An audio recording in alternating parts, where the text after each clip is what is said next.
सभा में उपस्थित भाइयों एवं बहनों, मंच पर विराजमान गणमान्य जन, मैं सर्वप्रथम आयोजकों का शुक्रगुजार हूं कि जिन्होंने मुझे इस लायक समझा कि मुझे यहां बुलाया और महामानव डॉक्टर बी.आर. अम्बेडकर के बारे में कुछ कहने का मुझे अवसर दिया। इसके लिए मैं उनका सदा आभारी रहूंगा। मैं आभारी हूं हमारे महिलाओं का, हमारे बुजुर्ग साथियों का, और हम जो बच्चे हैं, छोटे छोटे बच्चे जो हमें सुन रहे हैं, वो काफी समय से यहाँ बैठे हुए हैं और हमें सुनने के लिए आए हैं। और हमें एक नया भारत बनाने के लिए बच्चों और नौजवानों को आगे लाना ही पड़ेगा। अभी 2-3 वक्ता जो बहुत ही यंग थे और उन्होंने बहुत ही जोशीला भाषण दिया है और मैं उनकी हौसला की कद्र करता हूं। ऐसा होना भी चाहिए। जब तक हृदय में तमन्ना नहीं रहेगी, गर्मजोशी नहीं रहेगी, बदलाव नहीं आ सकता है। मैं डॉक्टर बी.आर. अम्बेडकर जी के बारे में बोलने के पहले इस सभा से 2-3 प्रश्न पूछना चाहता हूं। प्रश्न आप सुन लीजिए, आपको उत्तर देना नहीं है, आप सोचिएगा इस पर। मैं ये कहना चाहता हूं, डॉक्टर बी.आर. अम्बेडकर एक महान व्यक्ति थे, बहुत ही विद्वान व्यक्ति थे, लेकिन हमें 1947 से आज तक सिर्फ यही पढ़ाया गया कि इस देश में नेहरू से महान कोई व्यक्ति हुआ ही नहीं। मैं नेहरू जी का कद्र करता हूं, नेहरू जी महान थे।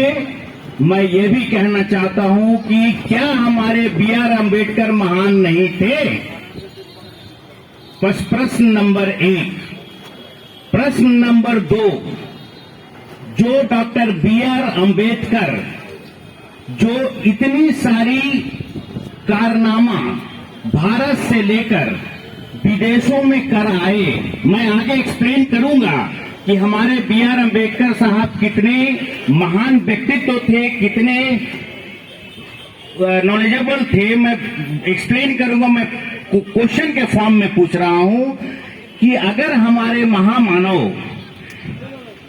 महामानव इतने विद्वान और इतने ये होते हुए भी उनको वो उचित सम्मान क्यों नहीं मिल पाया जिसके लिए हकदार थे? उनको सम्मान मिला, लेकिन वो सम्मान नहीं मिला जिनके वो हकदार थे। क्या इस देश का मीडिया को ये जवाब नहीं देनी चाहिए? क्या इस देश के रहनुमाओं को इसका जवाब नहीं देनी चाहिए कि सन 1891 में जन्म लेकर सन 1956 में मरे, उनको ये सम्मान देने के लिए लगभग 34 साल लगा जब उनको भारत रत्न दिया गया। 1956 में वो मरे। हमारी सरकार को सोचने में कि इनको भारत रत्न दिया जाए, ये सोचने में 34 साल लगा दिए। 34 साल लगा दिए। मैं यह भी कहना चाहता हूं कि मैं भी और हमारे जैसे सारे दलित भाई बहन इस देश के निवासी हैं। हम भी देश के विकास में आपके साथ कंधों में कंध मिलाकर दिन रात देश की सेवा करते हैं, तो फिर दलितों के साथ भेदभाव क्यों? ये मेरा तीसरा क्वेश्चन है। ये क्वेश्चन आप सुन लिए, इस पर विचार कीजिएगा। मैं अब अपनी वक्तव्य शुरू कर रहा हूं। आज 14 अप्रैल के उपलक्ष्य में ही है, 15 अप्रैल को मनाया जा रहा है। आज हम जो यहाँ इकट्ठे हुए हैं डॉक्टर बी.आर. अम्बेडकर के जन्म जयंती मनाने के लिए, सर्वप्रथम हम ये जानने की कोशिश करेंगे कि हम ये जन्म जयंती क्यों मनाते हैं।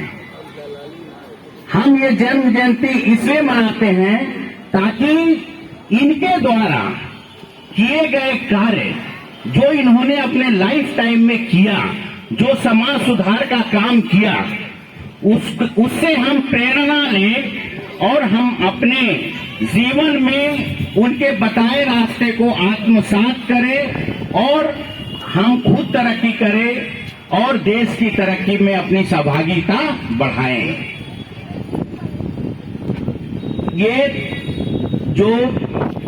ये चीज है स्टैचू हो या इनकी जो प्रतिमा है, ये हमें ये बताती है कि कोई भी व्यक्ति सिर्फ व्यक्ति नहीं, वो एक इतिहास है।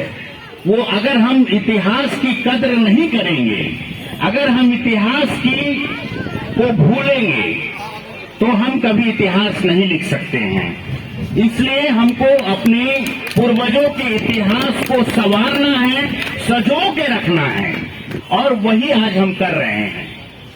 मैं चूंकि बहुत सारी बातें हुई, लेकिन जिस महामानव के जन्म जयंती पर हम आज यहाँ उपस्थित हुए हैं, क्या हमें उस महामानव के बारे में कुछ नहीं चर्चा करनी चाहिए? तो मैं उस महामानव के बारे में कुछ बताऊंगा। ये डॉक्टर B.R. अम्बेडकर लगभग 9 भाषा के जानकार थे और लगभग 64 भाषा में इनको मास्टर डिग्री प्राप्त थी। लगभग 64 भाषा में इनको मास्टर डिग्री प्राप्त थी। ये पहला व्यक्ति थे जो इकोनॉमिक्स में विदेशों से PhD की डिग्री लाए थे। पहला व्यक्ति थे ये। लंदन स्कूल ऑफ इकोनॉमिक्स से इन्होंने डॉक्टर ऑल साइंस की डिग्री प्राप्त की। और मुझे फख्र के साथ मैं ये कहना चाहता हूं कि डॉक्टर ऑल साइंस की उपाधि लगभग अंबेडकर साहब 90-95 वर्ष पहले प्राप्त किया था। और ये डॉक्टर ऑल साइंस की उपाधि प्राप्त करने वाले विश्व में पहले और आखिरी व्यक्ति है। अभी तक इनका कोई रिकॉर्ड नहीं तोड़ पाया है। लंदन स्कूल ऑफ इकोनॉमिक्स में आज भी इनकी रिकॉर्ड है, किसी ने नहीं तोड़ पाया। तो मैं ये कहना चाहता हूं कि और एक बात है, कोलंबिया यूनिवर्सिटी में इन्होंने क्या किया, लंदन स्कूल ऑफ इकोनॉमिक्स में इन्होंने 8 वर्ष की पढ़ाई सिर्फ 2 साल 3 महीने में पूरा किया। क्या अंबेडकर नेहरू से महान नहीं थे? मैं आगे भी प्रोड्यूस करूंगा।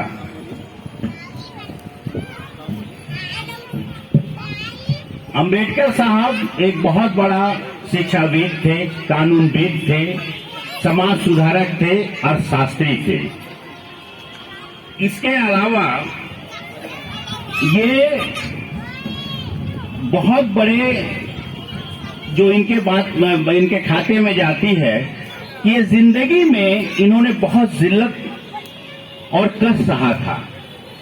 तो जो कष्ट सहा था, ये हमेशा उनके उपाय सोचते थे कि जो हम कष्ट सहे वो हमारे लोगों को कष्ट ना सहना पड़े। इसके लिए इन्होंने संविधान में वैसी व्यवस्था की कि हम आने वाले पीढ़ी या समाज का आखिरी पंक्ति में बैठा हुआ व्यक्ति को भी न्याय मिले, उसको भी सम्मान से जीने का अधिकार मिले। ये इनका एक सपना था। और उन्होंने जब इन्हें मौका मिला संविधान लिखने का, तो उन्होंने उसको बखूबी इस्तेमाल किया और ये इंश्योर किया कि इस देश का हर एक नागरिक, चाहे वो प्राइम मिनिस्टर क्यों ना हो, प्रेसिडेंट क्यों ना हो, एक ठेला और रिक्शा, एक मोची और कपड़ा धोने वाला, सबका वोट का वैल्यू एक ही हो। ये इन्होंने संविधान में इंश्योर किया। ये एक बहुत बड़ी बात है, ये बहुत बड़ी तोहफा है इस देश के गरीब, गरुआ, शोषित दलितों के लिए। ये एक बहुत बड़ा तोहफा है जो बाबा साहब अम्बेडकर ने हमें संविधान के माध्यम से दिया। अगर पहले संविधान के पहले हमारा देश मनुवाद और मनुस्मृति के सहारे चलता था। मनुस्मृति में कहा गया है कि नारी शूद्र तारण के अधिकारी, नारी शूद्र तारण के अधिकारी। इन्होंने कहा नथिंग डूइंग, कोई तारण का अधिकारी नहीं। इस नारी को भी वही सम्मान मिलेगा जो पुरुष का सम्मान है। हमारे अंबेडकर साहब ने देश के आधी आबादी को वो सम्मान दिलाया जो आज तक किसी ने नहीं दिलाया।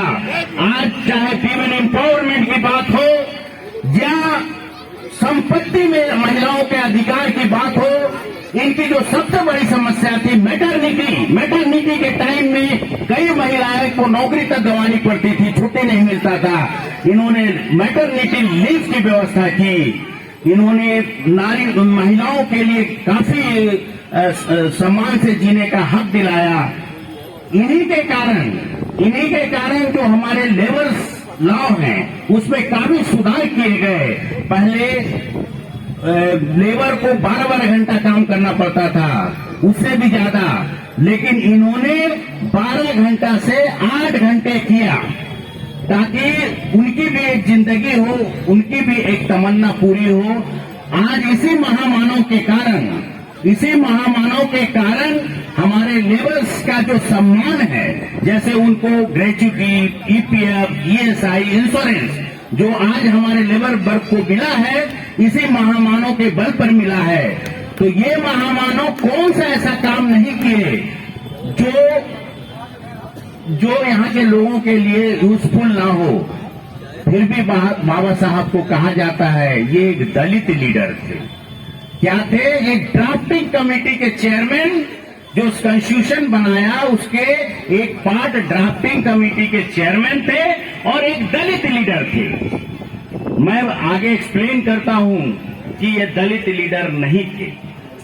जब ये देश की आधी आबादी का सम्मान दिलाया, जब इस देश का 30% एससी और एसटी को हक दिलाया, इस देश में लेबरों का हक दिलाया, तो 85% से ज्यादा लोगों को तो इसने लड़ाई लड़ी। तो ये कैसे दलित के नेता थे? ये दलित के नेता नहीं थे, ये तो सर्वमान्य नेता थे, ये देश के नेता थे, ये पूरे विश्व के नेता थे। मैं ये बताना चाहता हूं कि 2004 में कोलंबिया यूनिवर्सिटी ने पूरे वर्ल्ड के 100 स्कॉलर, 100 महामानव या महानुभव की एक लिस्ट बनाया था 2004 में।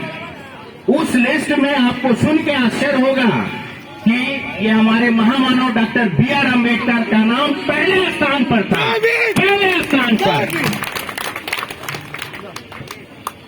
ऑक्सफोर्ड यूनिवर्सिटी ने माइक्रोसॉफ्ट यूनिवर्स का ग्लोबल सर्वे कराया। पिछले 10,000 बरस में जो 100 महान व्यक्तित्व थे जो यूनिवर्स को बनाने में अपना योगदान दिए थे, 10,000 बरस में। 10,000 वर्ष का मतलब होता है 100 सदी। 100 साल का एक सदी होता है। 100 सदी में जो 100 लोगों की लिस्ट बनी थी ऑक्सफोर्ड यूनिवर्सिटी के द्वारा, उसमें आपको बहुत फक्र होनी चाहिए कि डॉक्टर बी.आर. अम्बेडकर का नाम चौथे स्थान पर था, चौथे स्थान पर थे। तो बी.आर. अम्बेडकर महामानव थे, महापुरुष थे, लेकिन लोग आपको पढ़ाया जाता है ये दलित लीडर थे, ये ड्राफ्टिंग कमेटी के चेयरमैन थे। मैं इस देश के मीडिया से पूछना चाहता हूं, क्या ये सम्मान के हकदार नहीं है? क्या चाहिए? इस दलित का पूरा छाती खोल के दिखाएं कि हम महान हैं या हम बहुत विद्वान हैं, तब आप हमें सम्मान देंगे। किस दिन आप हमें सम्मान देंगे? कैसे देंगे? ऐसे महामानव को आप सम्मान नहीं दे रहे हैं, क्यों ऐसा कर रहे हैं? अगर इस देश का बाबा साहब ने संविधान में ऐसी व्यवस्था की, उन्होंने संविधान में ऐसी व्यवस्था की कि जो संविधान चले वो डेमोक्रेसी से चले, government of the people, for the people, by the people, ये उनकी व्यवस्था थी। इसके कारण ही आज हर लोग समान है। संविधान के नजर में आज हर लोग समान है। अगर ये संविधान नहीं देते तो जब मनुवादी की तरह से देश चलता तो जो इस देश का शूद्र था उसको संपत्ति रखने का अधिकार नहीं था। अगर उसको कोई मारता पीटता तो उसको कोई कहीं जाने का अधिकार नहीं था।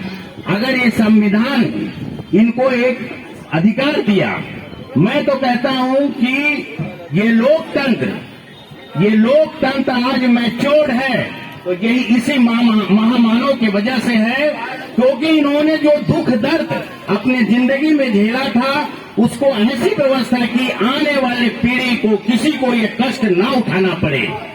ऐसी व्यवस्था डॉक्टर बी आर अम्बेडकर ने किया और डॉक्टर बी आर अम्बेडकर के कारण ही हमारे देश में फाइनेंस कमीशन की स्थापना की गई, सेंट्रल बैंकिंग सिस्टम की स्थापना की गई। अब सोचिए कि कहां से आया। ये जब अपने पूर्वजों का इतिहास पढ़ते थे तो इनको पता चला कि हमारे पूर्वज अगर 10 रुपया किसी से कर्ज लिया, उस 10 रुपया का कर्ज का इंटरेस्ट पर इंटरेस्ट लगा करके ये सारे संपत्ति उस समय के सामंतों ने हड़प लिया। इसलिए बाबा साहब ने ऐसी व्यवस्था की कि आप अगर कोई आपसे कर्ज लेता है तो कर्ज के बदले संपत्ति नहीं हो सकता है। कर्ज का इंटरेस्ट का भी एक सीमा होनी चाहिए कि आप 100 रुपया कर्ज लेंगे और इंटरेस्ट का 1 लाख रुपया हो जाएगा या 1 करोड़ हो जाएगा कि आप उसकी संपत्ति को हड़प लेंगे। इसलिए इन्होंने सेंट्रल बैंकिंग सिस्टम की स्थापना की और सारी व्यवस्था की कि कोई व्यक्ति अगर कर्ज लेता है तो उसको कैसे कर्ज को चुकाना है, किस परिस्थिति में उसकी संपत्ति को जब्त करनी है, किस परिस्थिति में नहीं करनी है। ऐसी व्यवस्था इन्होंने किया। इन्हीं की वजह से एम्प्लॉयमेंट एक्सचेंज, जो लेबर और बाकी जो हमारे देश के पब्लिक हैं, जो उनको एम्प्लॉयमेंट कैसे मिले, एम्प्लॉयमेंट एक्सचेंज की स्थापना, एक स्वतंत्र इलेक्शन कमीशन की स्थापना, सभी इसी महामानव की देन है। सारे इसी महामानव की देन है।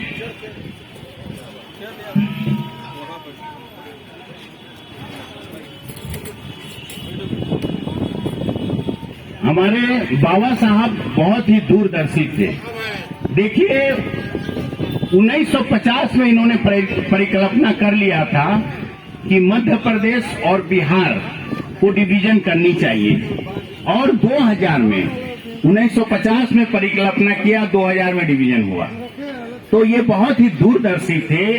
ये जानते थे कि अगर गरीबों को न्याय नहीं दिया गया, अगर समाज के अंतिम व्यक्ति को न्याय नहीं पहुंचाया गया तो देश समेकित विकास नहीं कर सकता है, सस्टेनेबल डेवलपमेंट इस देश का नहीं हो सकता है। इसलिए इन्होंने एक सस्टेनेबल डेवलपमेंट किया और इस 1891 से 1956 तक 65 साल की अल्प आयु में इन्होंने जो कारनामे किए, जो काम किया, जो समाज सुधार का काम किया, वो अद्वितीय था और उसी के कारण आज हम लोग जहां भी हैं उन्हीं की देन है। तो मैं लास्ट में ज्यादा लंबा नहीं लूंगा। यहाँ ये भी आया है कि शॉर्ट में बोलिए, तो मैं शॉर्ट में ही बोलता हूं कि बाबा साहब की जन्म जयंती तो हम मनाते हैं, लेकिन मेरा यह मानना है कि बाबा साहब एक महान व्यक्तित्व नहीं, एक महान समाज सुधारक ही नहीं, एक विचार हैं। अंबेडकर एक विचार है जिसे आपको आत्मसात करनी है, आपको अपनी जिंदगी में इम्प्लीमेंट करना है। उसके दिए गए उद्देश्य, उनके किए गए कार्यों को कैसे हम आत्मसात करें और उससे हम अपने बच्चों को और देश को अपना आगे बढ़ाने में इसको काम कीजिए। क्योंकि अंबेडकर साहब का मानना था कि विचार एक नश्वर है, अगर इसे प्रोपोगेट ना किया जाए, इसको विस्तारित और प्रचारित ना किया जाए, तो ये वैसे ही मर जाता है जैसे अगर पौधे में पानी ना दिया जाए। पौधे में पानी ना दिया जाए तो वो मुरझा जाता है और अंत में मर जाता है। इसलिए अंबेडकर के बतलाए रास्ते पर चलिए, उनके विचारों को आत्मसात कीजिए। आपका भला होगा, आपके बच्चे का होगा, पूरा देश का भला होगा और विश्व का भला होगा। ऐसे ही नहीं अमर्त्य सेन ने कहा था कि मैं, अमर्त्य सेन जो नोबेल पुरस्कार विजेता थे और पूरे विदेश आज के डेट में इस सदी का एक महान अर्थशास्त्री हैं, उन्होंने कहा था कि मैं डॉक्टर बी.आर. अम्बेडकर को इकोनॉमिक्स का फादर मानता हूँ, इकोनॉमिक्स का फादर मानता हूँ। तो हम बैक टू अब क्वेश्चन पर आ जाते हैं। मैंने क्या यह साबित नहीं किया कि हमारा बी.आर. अम्बेडकर बहुत ही विद्वान व्यक्ति थे, लेकिन हमें यह पढ़ाया गया नेहरू विद्वान थे। हमें क्या दिक्कत है नेहरू विद्वान थे मानने में? कोई दिक्कत नहीं है, लेकिन हमारे बाबा साहब को भी तो मानो कि वो विद्वान थे। क्यों आपने नहीं माना? आपसे ज्यादा विद्वान थे, नहीं तो आपसे कम भी नहीं थे। मैं नहीं कहता हूं कि आपसे ज्यादा थे, लेकिन आपसे कम भी नहीं थे। आप बराबर का ही दर्जा दे देते, लेकिन उनको सम्मान नहीं मिला। और जो दूसरा क्वेश्चन मैंने कहा था कि दलितों का, इनको प्रचारित किया गया कि दलितों का नेता थे। मैंने अभी साबित कर दिया कि ये वीमेन एम्पावरमेंट में काम किए, ये लेबर लॉ में काम किए, ये दलितों के लिए काम किए, दबे कुचलों के लिए काम किए। तो ये तो सबके लिए किए। इसके बाद बचा ही क्या? इस देश में कौन सी आबादी बच गई? ये सबके लिए काम किए, फिर भी ये दलित लीडर, फिर भी ये दलित लीडर। और मैं इस देश के मीडिया को यह कहना चाहता हूं कि इतनी बड़ी बड़ी उपाधि, इतनी बड़ी बड़ी चीजें जो कोलंबिया यूनिवर्सिटी, ऑक्सफोर्ड यूनिवर्सिटी, क्यों देश के सामने नहीं लाया गया? क्यों छुपा कर रखा गया? ये हम पढ़ते हैं कहीं और से, इस देश का मीडिया क्यों नहीं सामने लाया? ये एक विचारणीय क्वेश्चन है जो आपको अपने दिल में लेके जानी है और पूछनी है। आप अपने आस पड़ोस के लोगों से पूछिए कि ऐसा क्यों हो रहा है। मैं इसी के साथ आयोजकों का फिर से धन्यवाद ज्ञापन करते हुए, और जो हमारे भाई बहन इस सभा में उपस्थित हुए हैं, अपना कीमती समय निकालकर और मेरी बातों को बड़ा ध्यान से सुना, मैं उनका भी शुक्रगुजार करता हूं और धन्यवाद।